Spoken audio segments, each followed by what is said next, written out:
Bueno, pues no nos han equivocado, no es que yo haya vuelto otra vez al Ente, sino que como llegadas estas fechas, y ya es costumbre, no tradición, porque la palabra tradición ampara muchos años, y como venimos, les digo, haciendo este reportaje cerca ya de la fiesta de los difuntos, pues me han llamado para que entre el invitado y yo podamos desarrollar uno de los aspectos que quizá no conocemos de toda esta cuestión que es la celebración de este día y todo lo que con ello conlleva y todo lo que la muerte en sí tiene para la vida humana. Pues no hace falta presentarlo, lo vemos mucho por nuestro pueblo, andando. Ante todo, José Manuel Cañas Reillo, estamos dos Reillos ahora mismo aquí presentes, y entonces sí tendríamos que decir que su empleo principal es, dilo tú. Científico titular del Consejo Superior de Investigaciones Científicas. O sea, el CSIC. El CSIC. Y yo antes de eso quisiera que me contaras a qué se dedica el CSIC, antes de empezar, José Manuel. El CSIC es el mayor organismo español de investigación en todos los campos, tanto ciencias experimentales como ciencias humanas, que es al ámbito al que yo pertenezco, a la filología. Sí. Hacemos investigación pura. Y para llegar a pertenecer al CSIC, ¿qué pasos hay que dar? Pues primero hay que ser doctor en una disciplina. Hay que tener un doctorado, haber pasado por una... Mi doctorado es en filología latina. Y haber pasado por todo un currículum científico que dura bastantes años, tanto en España como en el extranjero. Que tú lo desarrollaste en un país europeo, ¿no? Yo lo desarrollé en Tübingen, en la Facultad de Teología Protestante de la Universidad de Tübingen, durante 2 años. Y entonces no penséis que es que le quiero cortar y él ya lo hemos más o menos preparado, planeado, para que podamos ilustrar este reportaje lo mejor posible. Por lo tanto, hoy lo que nos vamos a dedicar es a otro aspecto del cementerio de nuestro pueblo. Como viene siendo normal, José Manuel es una persona que además se dedica a escudriñar en los archivos, ¿o no es así, José Manuel? En las hemerotecas. En las hemerotecas, ¿no? Sí. Y entonces las hemerotecas es un lugar donde aparecen mucho los periódicos y donde se referencian, pues en los periódicos desde toda la vida se han referenciado las noticias más sobresalientes de la nación, del internacional y todo ese tipo de cosas. Entonces, él además ampara un blog que muchas de las personas de Campo de Cristana lo conocéis, Cristana en el Tiempo, donde ahí aparecen muchos de los estudios o investigaciones que él ha realizado en ese lugar, en las hemerotecas, para darnos a conocer a todo el pueblo. Bueno, pues punto de eso es lo que hoy, a través y partiendo de ahí, es lo que hoy va a hacer José Manuel para explicarme, como os decía antes, una serie de aspectos de nuestro cementerio. Vamos a empezar, yo aquí claro, tengo que echar mano de mi formación profesional como filólogo. Exacto. Vamos a empezar hablando del cementerio, preguntándonos qué es un cementerio. Básicamente, un cementerio es el lugar de descanso, tal y como nos dice la palabra de la que deriva. Cementerio viene del latín, coimeterium, y a su vez del griego, coimeterium, del verbo koimao. Koimao no significa otra cosa que descansar, que dormir. Estamos pues en el lugar del sueño o del descanso, en este caso eterno. Claro. Hablar de un cementerio no supone hablar necesariamente y exclusivamente de la muerte. También hay muchas historias relacionadas con la vida, porque realmente nos encontramos con historias de lo que se fue y de lo que ya no se es. Entonces la vida aflora por todas partes, sobre todo en los epitafios. Los epitafios son las inscripciones que se ponen sobre las sepulturas y es también una palabra de origen griego. Epitafo significa escrito sobre. Los epitafios nos dan muchísimas informaciones sobre la microhistoria de un pueblo. Son como una especie de un archivo, del archivo de una comunidad. Nos dan nombres de personas, nos dan fechas. A veces incluso los Los epitafios van a incluir pequeños currícula de las vidas de los difuntos, a qué se dedicaban. Incluso a veces van a incluir textos literarios creados por la familia. Epitafio, por supuesto, es otra palabra griega, y encontrándonos en este ámbito, en el del cementerio, vamos a encontrar muchas otras palabras que proceden del griego, como panteón. Panteón, originalmente, lo que te decía antes, es pasapán. Pasapán y feos, Dios. Es simplemente en origen un templo para todos los dioses. Y vamos a encontrar también otra palabra del mundo fúnebre muy curiosa, que es sarcófago. Sarcófago también es de origen griego y procede de dos palabras, sarx, carne, y fago, comer. Es decir, un sarcófago es lo que se come, lo que devora la carne. Volviendo a los epitafios, como ya he dicho, nos aportan muchos datos históricos de gran valor y realmente a partir de ellos podemos ir tirando el hilo y sacar pequeñas historias del pasado. Porque todos sabemos que la ley de que se crearan los cementerios viene a partir del Carlos III, ¿no? A finales del siglo XVIII y comienzos del XIX empiezan efectivamente a aparecer las primeras leyes que ordenan, que prohíben enterrar en las iglesias. Tenemos que tener en cuenta una cosa, hasta comienzos del siglo XIX en Cristana, al igual que en el resto del país, los enterramientos se llevaban a cabo en las iglesias. ¿Por qué se hacía esto? Porque se pensaba que los difuntos se podrían beneficiar de la Eucaristía, de las oraciones de los fieles y a su vez que al estar en una iglesia estarían apartados de las garras del demonio, que no se atreverían nunca a entrar en ese espacio. Claro, los problemas de salubridad y de higiene eran grandísimos. Tenemos que pensar que, por ejemplo, en épocas de epidemias en que había gran mortandad, los enterramientos tenían que seguir llevándose a cabo en las iglesias y que muchas veces era necesario abrir sepulturas muy recientes. Y aquí olería, las iglesias sería un lugar de olor constantemente, porque siempre, aunque fuera un pueblo pequeño todavía en nuestro tiempo, pero en nuestra iglesia habría casi todos los días un enterramiento. Efectivamente. Llegaba a un límite, nos lo cuentan muchas fuentes de la época, en que ni el incienso, ni las flores, ni la cera podían tapar este olor. La imagen, ¿cuál es? Pues podemos ver una iglesia llena de gente, en una misa, por ejemplo, sobre una masa de cadáveres putrefactos, emanando mal olor. Pues esta era la situación hasta comienzos del XIX. Digamos, pero habría un momento en que aquello se llenase, no hubiera sitio ya más en la iglesia. ¿Cuál era el sistema para limpiar de cadáveres antiguos? Había un sistema que era el de las mondas.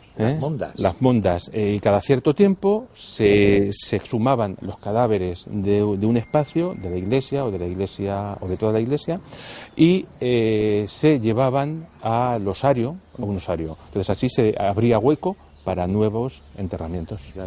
Por supuesto, todo esto era muy insalubre y es lo que obliga a finales del XVIII y comienzos del XIX a dictar estas leyes que obligan a enterrar fuera de las iglesias y a sacar los lugares de enterramiento fuera de los pueblos. Claro.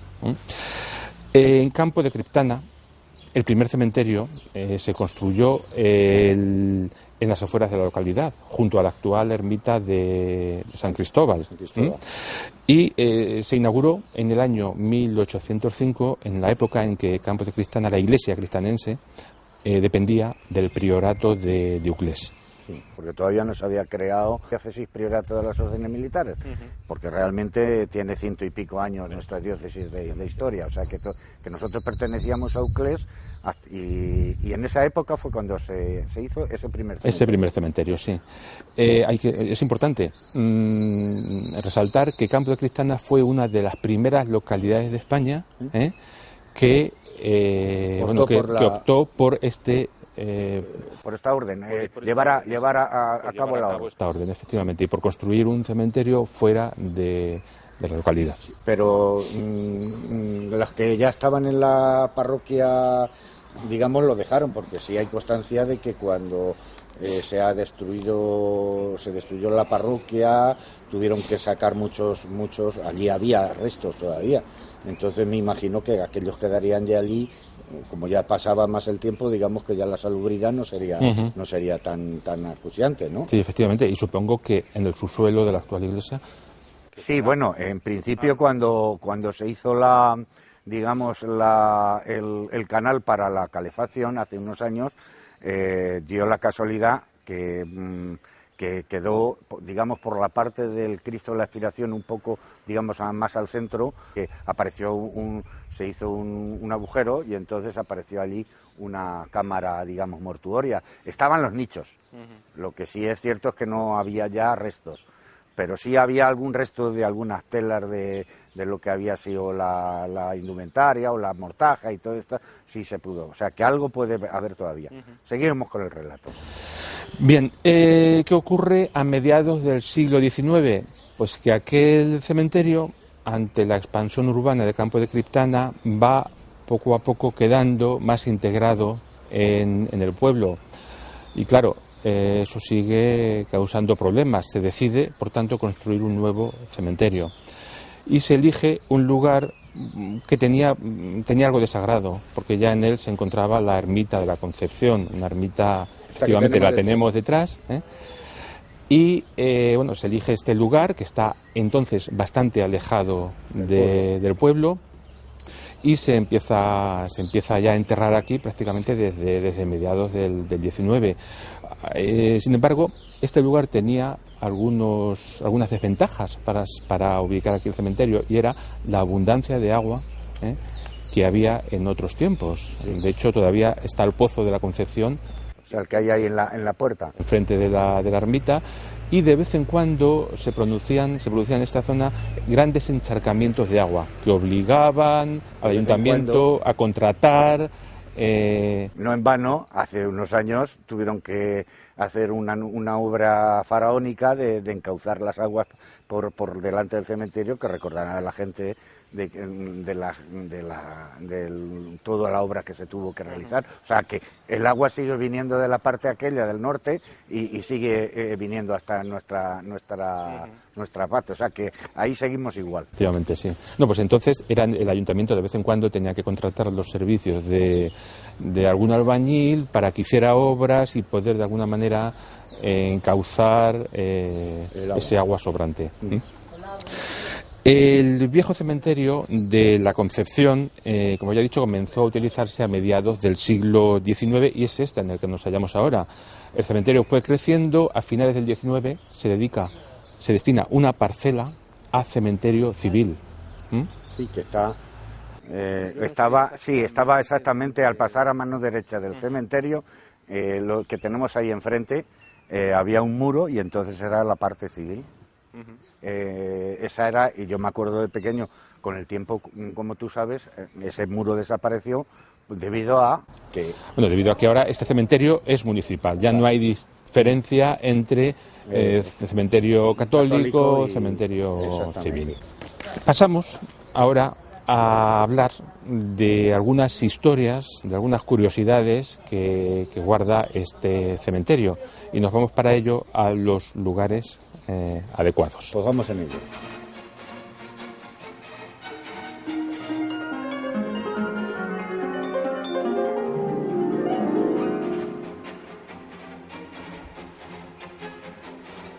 Y como hemos dicho al principio, el fin primordial de este reportaje era que José Manuel hoy nos contara ciertas historias curiosas, que por cierto parece que hay muchas en el cementerio, ¿no?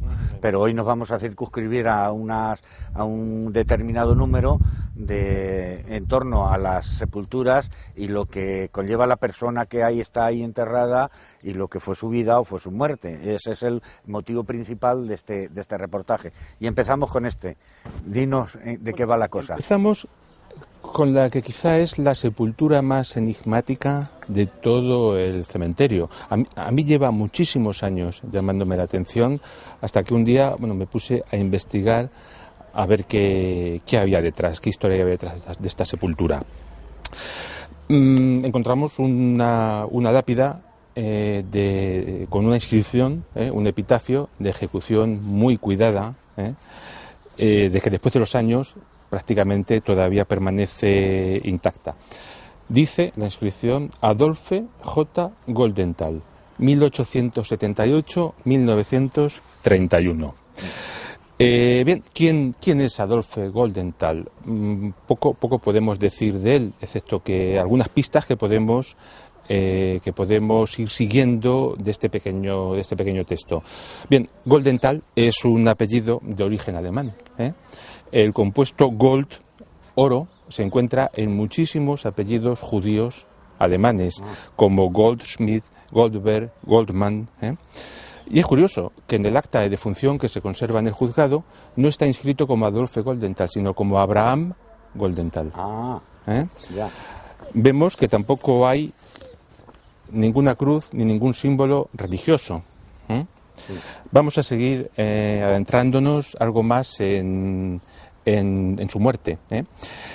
Según reza el acta de defunción, Goldenthal era natural de una localidad llamada Rotosa, en Rumanía. Tenía 53 años en el momento de su fallecimiento. En el acta de defunción se le asigna un domicilio accidental, que era la fonda de Teodoro Lucas Cuevas, que entonces estaba en la calle Don Bernardo Gómez, número 5. Se dice que la fonda era su domicilio accidental porque Goldenthal estaba de paso en Campo de Cristana, era viajante de ortopedia y se había alojado esa noche en la fonda. Sin embargo, a las 9:30 de la noche falleció a causa de un ataque de peritonitis. A las 9:30 de la noche, no he dicho el día, del 20 de diciembre de 1931. Y el acta de defunción aclara que se le tendría que dar sepultura en el cementerio civil. Creo que hay algunos datos suficientes. No es raro porque, como antes hablábamos de dónde estaba el cementerio civil, posiblemente a lo mejor era todo en un principio era todo este perímetro. Y a lo mejor él estaba, y cuando yo lo que pasa es que en mis tiempos conocí el cementerio civil, que era a partir de al entrar a mano derecha estaba la muralla, y ahí es donde estaban las sepulturas de la parte civil. Posiblemente en aquellos años, en el 1931, todavía estuviera esa zona fuera esta del cementerio civil, porque está muy cerca, digo yo. Eso no lo podemos. Bueno, José Manuel, y vamos a la parte práctica. Este hombre era en sí un viajante, y como es que tiene una lápida, ¿quién se la pagó y quién...? Parece que desde el juzgado pudieron localizar a su familia en Rumanía, y desde allí mandaron el dinero necesario para poder hacer la lápida. Ya. Y para poder pagar el lugar de sepultura. Sí, porque realmente aquí ya no aparece en la lápida, ya no aparecen otras personas. Y es muy curioso, además, lo estábamos viendo antes, que en la parte de arriba hay un cuadrado y parece que ahí han raspado como algo. Y sí, puede ser que ahí hubiera algún símbolo en el cual no fuera, y eso está raspado. Quiere decir que tiene una incógnita ahí eso. Bien, nos vamos ahora a otra historia, en este caso una historia en la que el cementerio de Cristana se entrelaza con la literatura. Muy bien, pues vamos.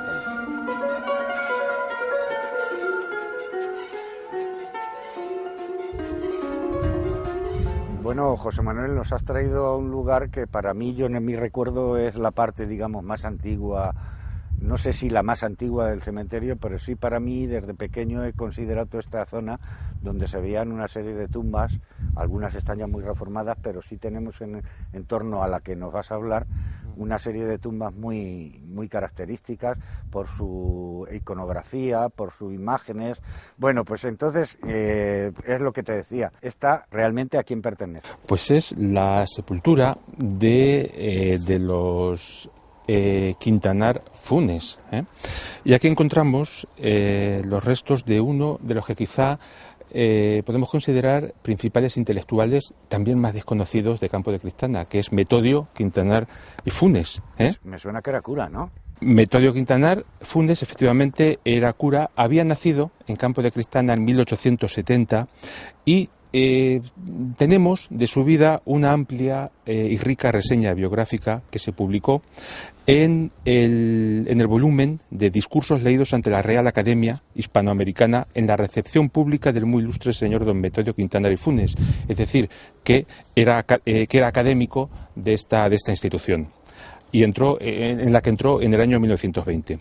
Por aquel entonces este criptanense era canónigo penitenciario de la Santa Iglesia Catedral de Cádiz, pero realmente si se le abrieron las puertas de esta academia fue por su gran labor como intelectual competente y documentado, nos dice el texto. Esto es lo que se dice de él en esta recepción. Abrió los ojos a la luz de la vida el señor doctor Quintanar y Funes en Criptana, población culta y floreciente de la provincia de Ciudad Real, el día 24 de agosto del año de 1870, y desde que tuvo uso de razón manifestó sus anhelos de seguir la carrera sacerdotal. Él ha sido sacerdote por imposiciones de su corazón, porque nació de una familia piadosa y buena que cultivó con esmero sus deseos. Lo ayudó noblemente y lo estimuló siempre, que en vez de ponerle inconvenientes y obstáculos, supo ver con viva satisfacción el camino que sin un momento de vacilación se había propuesto seguir el joven seminarista. A continuación se incorpora, como suele ser preceptivo en estos discursos de recepción, un detalle sobre su trayectoria académica y cuáles habían sido algunos de sus cargos. Entre ellos podemos destacar que fue doctor en teología y licenciado en Derecho Canónico, catedrático del Seminario Conciliar de Ciudad Real, catedrático de religión en el Centro de Hijos de Madrid, párroco de Malagón y arcipreste de Alcázar de San Juan y de su partido, además de catedrático de Teología Moral, de Historia Eclesiástica y de Patrología en el Seminario Conciliar de Cádiz.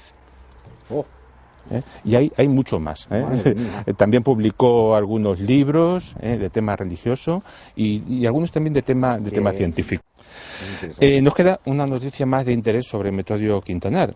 La encontramos en un artículo firmado por Rafael Urbano que se titula Ante los 330 años de la muerte de Cervantes, que se publicó en el ABC el día 24 de abril de 1946.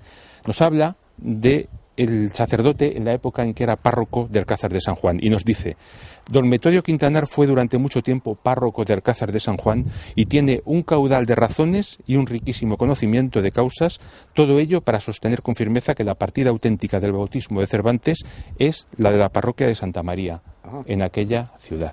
O sea, que fue el que empezó a iniciar esa... No sé si lo inició, pero fue uno de los que puso más empeño en intentar demostrar que era auténtica.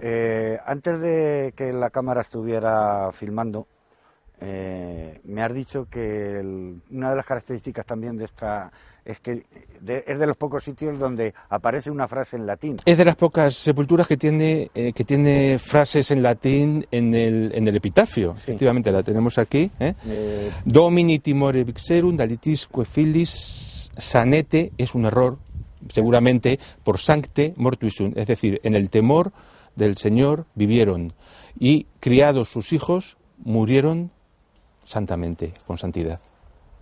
Muy bonito. Muy bonita la frase, sí, señor.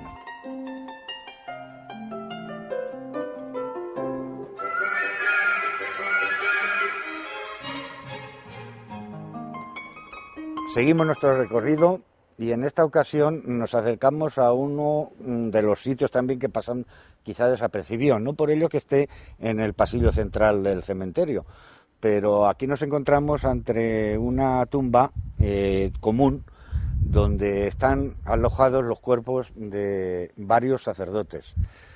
Yo sí recuerdo que esta tumba se realizó hace bastantes años, en la época que don Emiliano Merlo-Patón era párroco de nuestro pueblo. Se interesó puesto que las tumbas que tenían, cada uno estaba dispersos por el cementerio y casi todas estaban en muy mal estado. Nos imaginamos que la parte alta de la tumba, lo que es el adorno, digamos, en sí, sea de una de ellas, que lo utilizaron para hacer esta tumba común. Y recuerdo que fue en los años en que el concejal de cementerio era Manolín, y de acuerdo con la parroquia hicieron esta obra que se la cedieron para que pudieran estar alojados todos los sacerdotes. De hecho, en la lápida aparece una frase del Salmo número 24: los que esperan en ti no quedan defraudados. Y por supuesto, el detalle de la parte alta de la tumba, en la cual se ve el bonete, una estola y el breviario de que cada uno de los sacerdotes tenía que rezar cada día como oración personal. Sobre esto, haciendo esta aclaración, pues ya José Manuel nos dice en qué sentido tiene la visita a esta tumba. Sí, bueno, el sentido está en que aquí tenemos los nombres de aquellos cuyos restos mortales reposan en esta sepultura. Están dispuestos los nombres con la fecha de fallecimiento en 2 columnas. Es una lástima que la última línea de ambas columnas sea prácticamente ilegible. Pero bueno, en las demás columnas encontramos en la columna de la izquierda a Francisco Borja, fallecido en el año 1873, José Pulpón, en 1900, la última cifra es ilegible, sí. Don Ignacio Artiñano, 1903, y la última línea, como he dicho, ilegible, solamente se le parece en el año 1908. Sí. Y en la columna de la derecha tenemos en primer lugar a don Ramón Cano, fallecido en 1912, Pedro Robles, en 1915, José Antonio o Andrés. José Andrés Lara, don José Andrés Lara. 1923, sí. Y en la última línea parece que se lee José se lee con seguridad, y Sánchez dudoso, sí. Y nada más. En una foto, ahora que dices, te he rectificado lo de José Andrés Lara porque sí me suena ese nombre, y hay una foto muy curiosa que me la proporcionó don Joaquín, en la cual en aquellos tiempos, como he dicho en otras ocasiones, en la parroquia existía muchos sacerdotes. Era la época que cuando el segundo de una familia o el tercero no tenía la herencia directa pues normalmente lo solían mandar a sacerdotes. Y lo he explicado en otra ocasión, el hecho de que todos estos sacerdotes normalmente estaban en sus casas y asistían a la parroquia solamente algunas veces para decir misa, por el hecho en sí, que eso también me lo contó don Joaquín, que algunas veces es que ni siquiera decían misa, sino que venían y tenían su parcela para arreglar o sus viñas, y se iban ellos con su tartana a arreglar las viñas, y más de una ocasión el párroco tuvo que llamarlos a cabildo para que asistieran a la parroquia a realizar los oficios, porque en algunos momentos estos se dejaban un poco de su práctica religiosa. No sé quién, pero y hay esa fotografía que existen muchos sacerdotes en un mismo momento, se hicieron la fotografía común de todos los que estaban en aquel momento en la parroquia. Y también existía la cuestión de que, bueno, pues al no ir a los oficios había ciertas, y tenían que llamarlos. Por eso uno de los toques que se hacía antes de venir el Cristo, la Virgen, y se ha hecho hasta hace poco tiempo, era el toque a cabildo, y era como que era el cabildo que tenía que ir a rezar a la parroquia. Sí, sí. Muy bien. Sí. Bueno, en esa fotografía quizá esté nuestro antepasado, Victoriano, sí, Reillo Pulpón, que creo que era capellán del Cristo de Villajos. Exactamente. ¿Verdad? Exactamente. Bien, no todos ellos fueron presbíteros de la iglesia de Criptana. Claro. Hay uno de ellos, que es el segundo, de la columna de la izquierda, el tercero, que es Ignacio Artiñano y Orbegozo. Era un bilbaíno y desde 1879 ostentaba el cargo de canónigo magistral de la Catedral de Burgos. Sin embargo, tenía tierras en campo de Criptana, al igual que una casa y una bodega. ¿Dónde estaba la bodega? En el camino de la Puente, justo antes de llegar al paso a nivel. Ya. Eso es. O sea, lo de ahora podríamos estar los huertas. Por allí, por esa zona, más o menos. Sí. ¿Qué ocurre? Pues que debido a ello hacía periódicas visitas al pueblo. Durante una de ellas, a mediados de enero del año 1903, le sorprendió la muerte en su casa del Camino de la Puente, y por ello yace enterrado también aquí. Es una casualidad. Y hay otro de estos presbíteros que es muy importante para la historia de la Iglesia criptanense, que es don Ramón Cano Paños. Es quizá el párroco más conocido de Criptana de comienzos del 20. Murió murió bastante joven, el 1912. 12 de octubre de ese año, de 1912, y según nos cuentan algunos artículos del periódico El Pueblo Manchego de aquella época, su entierro fue uno de los más multitudinarios que se conocen por aquel tiempo en Campo de Criptana. Y vamos ya a terminar nuestro reportaje de este año con otra historia muy rocambolesca, por cierto, sí, y que nos la va a contar en otro lugar del cementerio. Para ello nos vamos.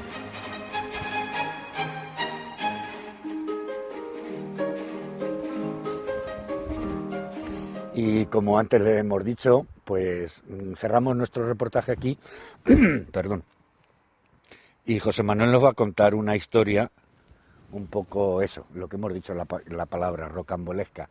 ¿En qué consiste la cuestión? Sí, es una historia bastante espeluznante, ¿eh? Es la del, bueno, como yo la he llamado, el saqueador de tumbas. Saqueador de tumbas. Es una historia real que tuvo lugar entre junio y julio del año 1911, en este mismo cementerio. Bueno, fue un affair del que se hicieron eco prácticamente todos los periódicos nacionales, incluso alguno extranjero. Tan importante fue. Una versión de lo ocurrido la tenemos, por ejemplo, en el periódico de Gijón, El Principado, del viernes 28 de julio de 1911, titulado Los crímenes de un sepulturero. Bien, ¿cómo se descubrieron estos crímenes? Sencillamente cuando, tras el entierro de un difunto de una familia bien de Criptana, a los pocos días apareció su traje, el traje con el que había sido amortajado, en manos de un labriego. Los hijos del finado lo descubrieron, denunciaron el hecho y se ordenó detener al sepulturero, que acabó por confesar su crimen, es decir, que se dedicaba a desvalijar a los cadáveres recién enterrados de todos, de sus trajes y de las cosas de valor que pudieran llevar encima. Las autoridades registraron la casa del sepulturero y encontraron numerosos objetos que provenían de las sepulturas del cementerio criptanense. Esta es una versión de cómo se destaparon los hechos. Otra la vamos a encontrar en el periódico El Pueblo Manchego del 27 de julio de 1911. Al parecer, el día 26 de julio se había presentado en la tienda de los hijos de P. supongo que será Pedro, no lo sé, Alarcón, una zapatería, que entonces estaba en la calle de Alfonso XII, número 15, actual calle Murcia, una mujer que pedía que le cambiaran un par de botas, pues le venían pequeñas a su hija. El comerciante, Francisco Alarcón, se dio cuenta de que esas botas eran las mismas que unos días antes había vendido a un vecino del pueblo para su hijo. El niño había muerto de difteria y había sido enterrado con las botas nuevas el día anterior. La mujer era la esposa del sepulturero y las botas eran un producto más de esta profanación. O sea, que tuvieron muy poca vista. Muy poca.